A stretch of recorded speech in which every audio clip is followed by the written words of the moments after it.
Today we're gonna paint together some beautiful, lovely suburban houses here in Paris.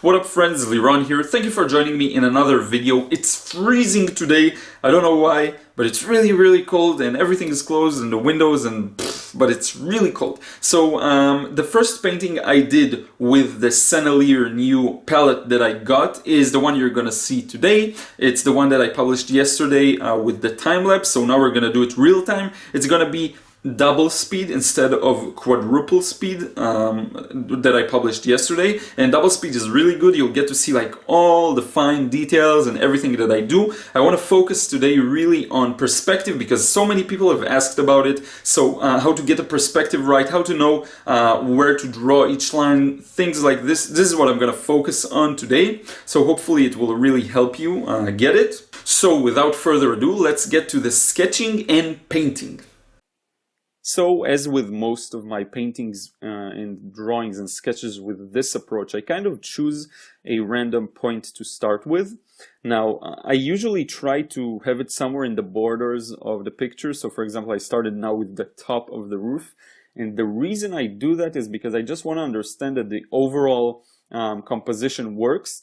A lot of people measure, a lot of people try to really build it up lightly. I kind of don't do that. Maybe I should do it a little more often, but for me it goes more intuitively.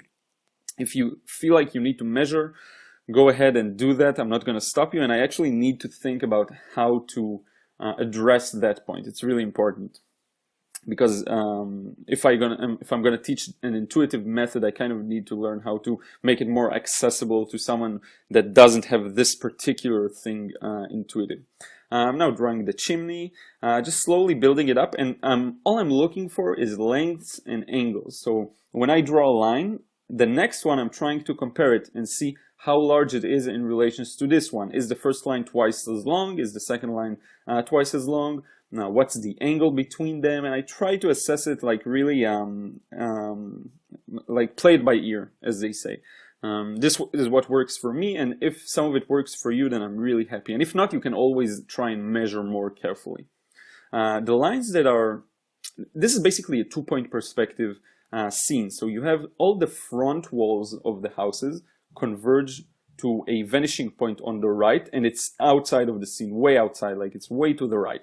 And all the left sides of the walls that are more lit, they're not in the shadow, converge sort of inwards into the depth of the scene. Okay, and basically all parallel lines converge to vanishing points.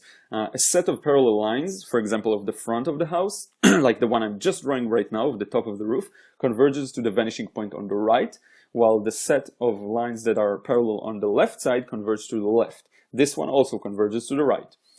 This one also. You see, and the lines that are vertical, they don't really converge to any point. In three-point perspective, they do, but it really depends on how extreme the angle is. So, if you're looking at something really from the top, you will notice the third vanishing point. Okay, and I will try and make a very specific video about perspective. Okay, I've done some in the past, but they're really like in the old style, and I kind of want to make it more fun and more accessible. So I will try to do that. I'm getting the windows in, just using the main framework of the side of the roof to kind of just put them in there and make sure all lines are parallel as much as possible.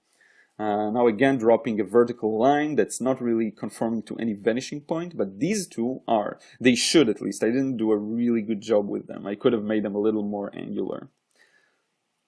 And you see I'm slowly building it up. Now I got to the point where the front structure, the front house sort of blocks the left side, so I stopped there, and I will add it soon. You really kind of need to learn at what order you want to build things up, okay? If you're building it with a pencil, you can sort of use just lines that go over one another and transparent. But with the pen, you kind of need to know where stop and where to place the lines. Like I really connect with this style of sketching, even though it's definitely not like what they teach in schools and in terms of you know, pencil drawing and building shape correctly. I just love this intuitive way. I can definitely do the other way. I just enjoy it much less, and so I tend to do it this way. Now, once you have some sets of lines, you can just create the parallel lines between them and sort of judge it from just observation. Okay, so this is what I'm doing now. I'm just making sure that the windows are parallel, like the top and bottom are parallel to the top of the roof and the bottom line. The right and left are parallel just to the wall, to the side of the house. Same thing with everything in this scene. So now I'm starting to get the house that's a little at an angle at the front, and you see the right sides of it sort of also go into that left vanishing point into the depth of the picture and probably converge somewhere outside of the scene as well. This is the challenging thing in 2 points perspective, that like the vast majority of scenes, the vanishing points aren't going to be on the page. They're going to be probably outside of it. 1 point perspective, usually the vanishing point is in the page. Not in all cases, but in most of them. That window, by the way, I did on the left is critical. It's really going to help us convey depth, and once we light up this scene, it will have some strong shadows, like you can see in the reference. That small window on the left of the house, on the left wall, is really significant here in this scene. So now that I completed the basic structure of the building on the left, I can go on and continue with the house of the center of the scene. And as you can see, my lines are wobbly, my lines are shaky, but as long as you get the proportions right and the perspective basically is accurate, you can get away with it. It's something you're going to see also in another upcoming video of like me going really confidently with lines that aren't perfect. So the confidence here plays a really important role. And it can feel like these lines aren't confident because they're shaky, but don't let that fool you. They're actually very confident lines because it's just how I deliberately draw them. Okay, now the stairs. Stairs can be a challenge. You really need to understand their shape sometimes to draw them. I will try and link up, and I'm writing it actually for myself, to link up the Bruges video, because there's a very good example of stairs, things like this. So I'm writing down link to Bruges video because while I'm recording like a voiceover like this, I always forget all the things that I say to link up, and yeah. So again, getting all these lines that are going to the left vanishing point. I know it can be a bit confusing. So again, what I can do is even analyze this painting in terms of the perspective. So I may consider doing it. I'm going to write it down for myself as well. Analyze this painting in terms of the perspective. And I'm letting myself be more free on these voiceovers and really not necessarily explain every little thing I do, just because these notes are important for me for later on to produce better videos for you. By the way, this video runs, as I mentioned, in twice double speed.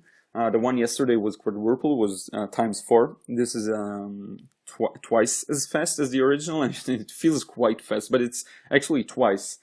I actually have some limitations with my editing software, because the maximum I can run a video at is 10 times faster, and it's really a problem for the relatively new time-lapse videos I'm doing, because the time-lapse should probably be at around 15 times or 20 times as fast if you want to get it to look really good.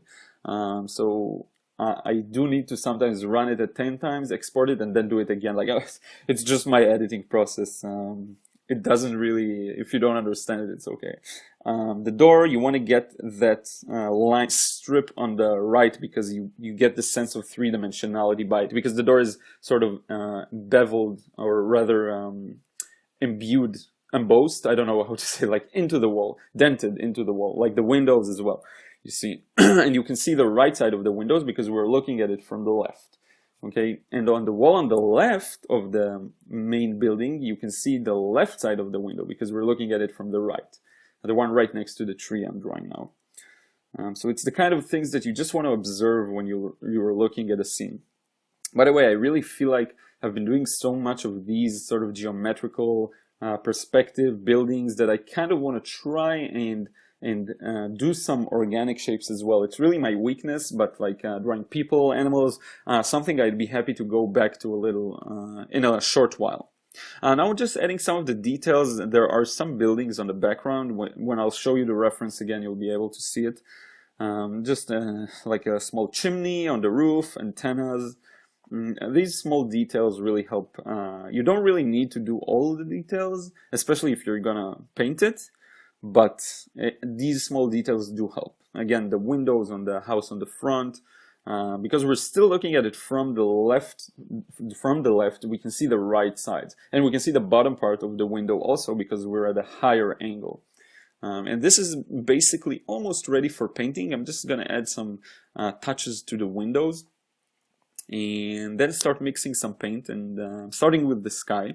I'm using the cobalt blue, I think, or I'm not sure. I think, no, my bad. It's actually the primary blue here, I think. Oh, it's weird. I really don't remember which one I used.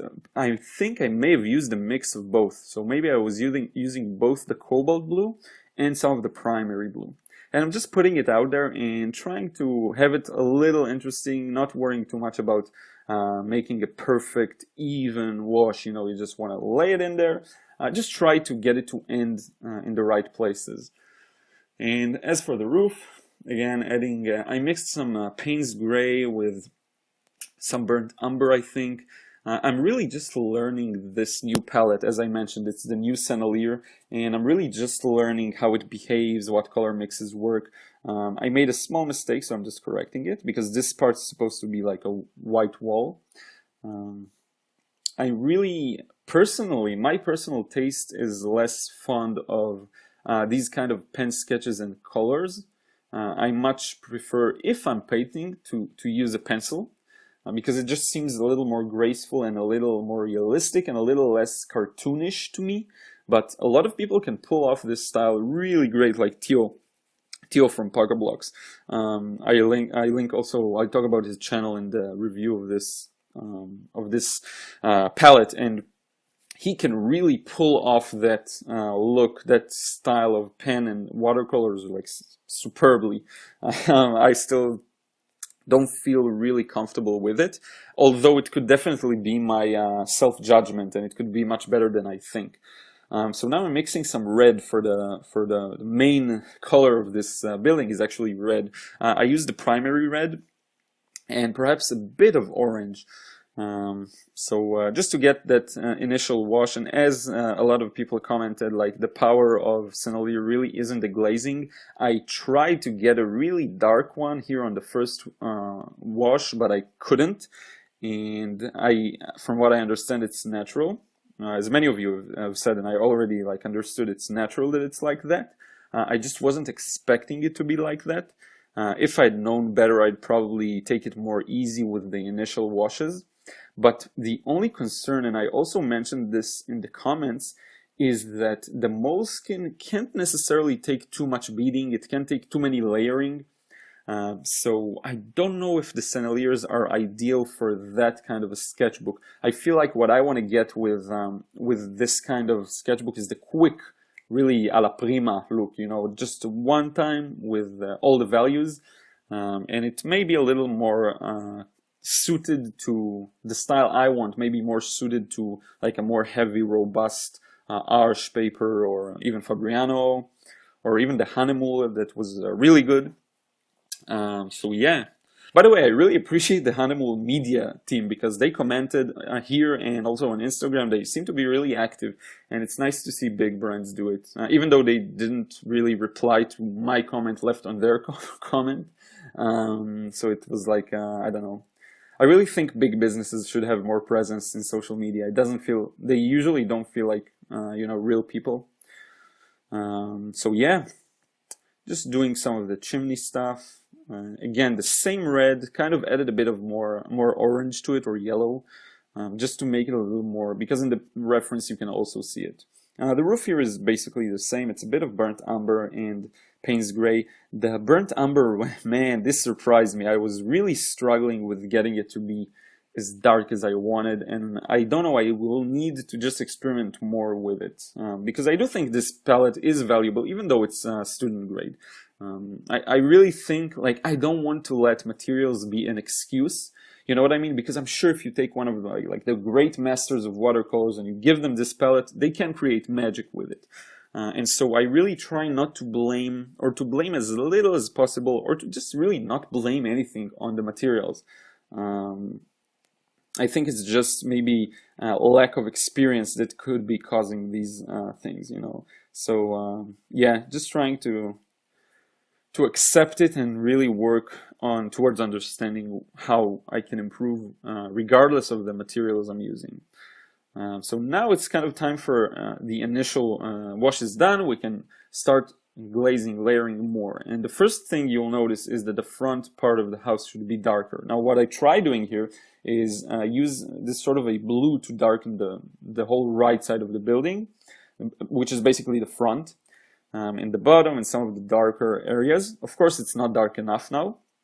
You need, and I see a lot of beginners make this mistake of not making the darks dark enough, of having this really weak contrast that's not really giving a strong look. I think it's a very common mistake, actually. And once you put your painting, you scan it and you put it in Photoshop or any other image editing software like GIMP, and you just desaturate it, you make it black and white, and compare it to the reference image or whatever, you'll notice how the contrast just isn't strong enough.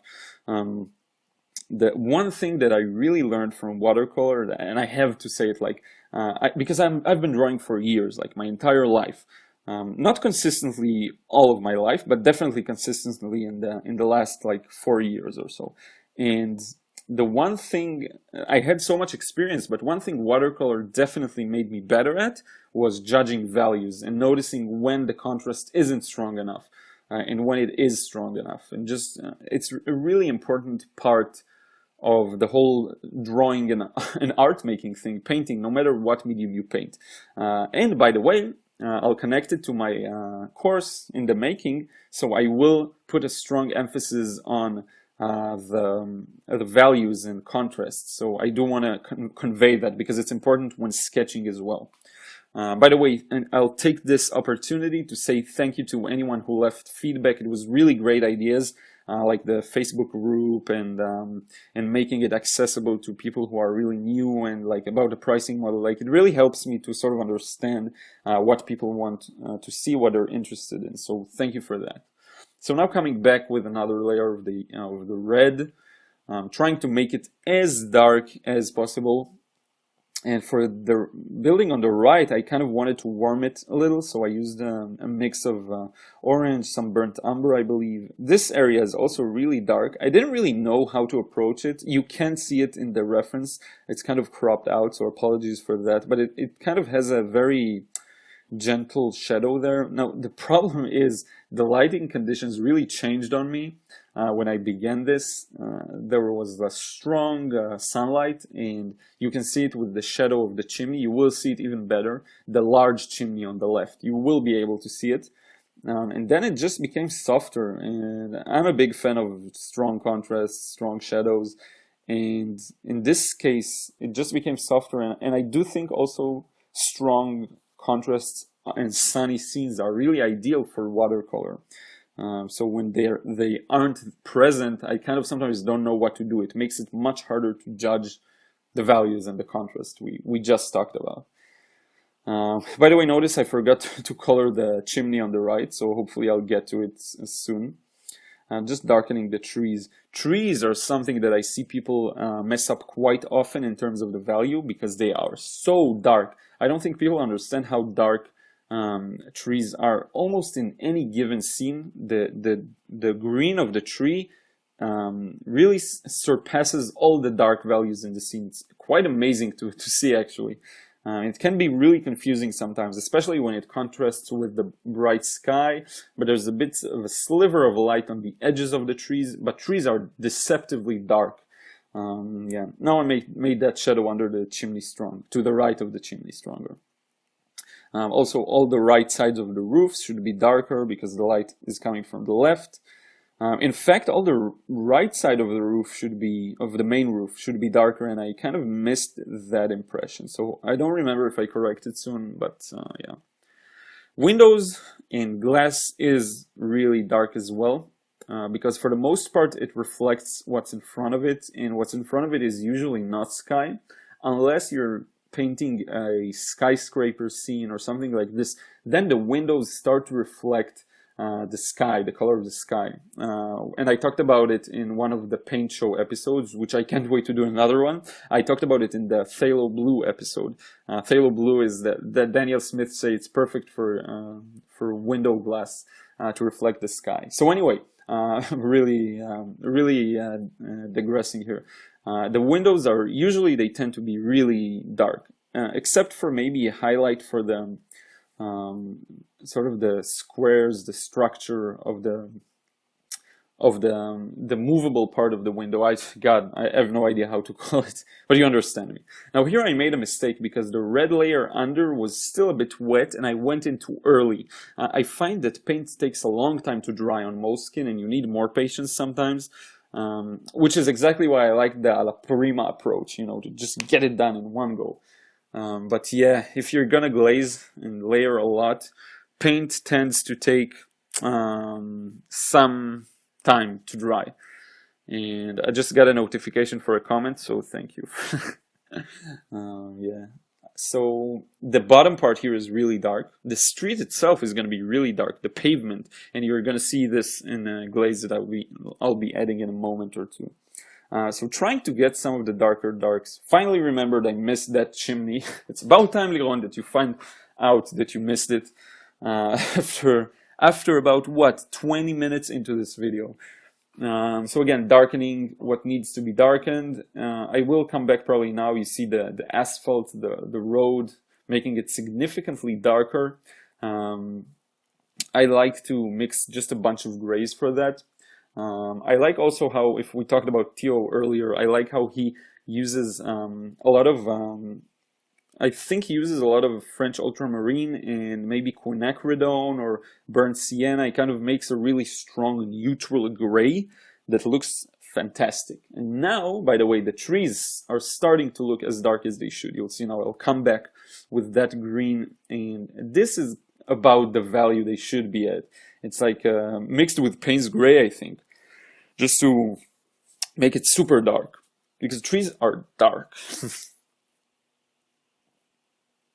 Yeah, some of the buildings in the background. In the original reference, these buildings actually were very dark. The roofs were dark, everything was dark, but I didn't want them to interfere too much with the front of the painting, so I kept them a bit lighter, a bit weaker. Also the buildings, the tall buildings in the background, I'm gonna use a similar approach. Here, finally, the asphalt I was talking about, really making it dark. By the way, I don't know what's up with my voice today, but it's kind of weak. I don't know what it is. I actually bit my tongue really hard 2 days ago and it still hurts, like really hurts. Oh, that was random, but it really hurts.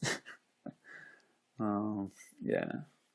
Right? When you bite your tongue, it's like, it makes you feel like the stupidest person ever because you like hurt yourself. I don't know. Just my random thoughts. So anyway, got some of the buildings in, got some of now the truly darker areas in the bottom of this building. These really will make it look great. Again, it's all about the contrast, really. There's still not enough contrast to my taste, so I will add some darker values still. Because you really want it to pop. At the very least, the tops of the windows. And yeah, I was just talking about it. Like, yeah, the windows should be darker, the tops of them. I will add probably in a later glaze, like this shadow, exactly this one. So it really depends on the window. I think I just started with shading and then I was like, no, it's not dark enough. I'm going to darken the whole thing and only then add the shadow on the top. The door again should be much darker. Also the door on the building on the left should be significantly darker. And again, the trees, you see, I'm still not pleased with how dark they turned out, so I go back at it again. I was a bit frustrated at this point by the paint, which I shouldn't have been. You know, it's just a new medium and it takes time to learn and definitely a lot of time to master. But I was kind of frustrated because I felt things aren't going my way, especially when I really liked the sketch I did. Sometimes you really take a risk. You finish a sketch or a painting and you're like, you know that you want to paint it, but you also know that you risk ruining it. And of course you can make a copy, or you can do a lot of things. I just like to keep it really simple, so I'll just paint the same one. And sometimes you're really happy with the result and you're thankful that you did it. And sometimes you may regret it a bit, but that's okay. Now going back with thicker paint, and I'm really trying to get that contrast to smack the viewer in the face. So I'm going a little darker here. And I think all that's necessary now really is just to darken the red, to darken the other walls just a tiny bit, to add the strong shadow under the windows, and I think this is like done. It's the best I believe I could do with these new materials that I'm really unfamiliar with. And yeah, I'll be playing around with this palette a lot more, just to try it out. And even if I don't end up really liking it, it's always nice to have that spare, tools and equipment that you kind of don't care about and you can use for practice, like we talked about in the video about tools and not being afraid to go all out with expensive materials. So yeah, if you have this low tier, cheaper materials that are simpler, you can feel more confident to go all out with them while practicing, and then save your better paints just for the more high quality final product sort of results that you're looking for. If you're going to try to sell your work, or just if you want to make a gift for someone, or something you really want to shine and be beautiful.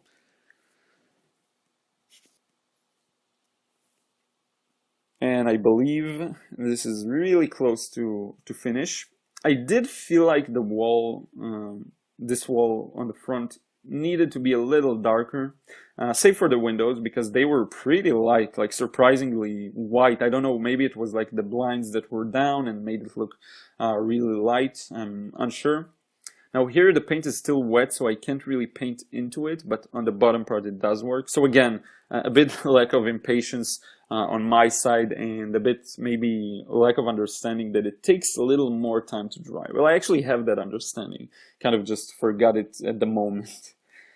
Some final shadows here and there, and this one is really almost done, just darkening up some points here and there, and we're done. Friends, I hope you enjoyed this video. I hope you enjoyed the process, and I hope you learned something new in terms of the painting as well as the sketching and perspective and all of that good fun stuff. As some of you may have noticed, I have been struggling a bit with getting the really vibrant, strong, dark values, but that's okay. That's because, as many of you let me know in the previous video review and in the comments, that it's really a student grade set, so this is okay. I plan on getting the better one, hopefully soon. But this is it. This is what there is, and you can see how you can really make the best out of the tools you have, and with experience you get to just really make the best out of it and create a lovely, beautiful painting. So anyway, I hope you enjoyed this, and I will see you again in another video tomorrow.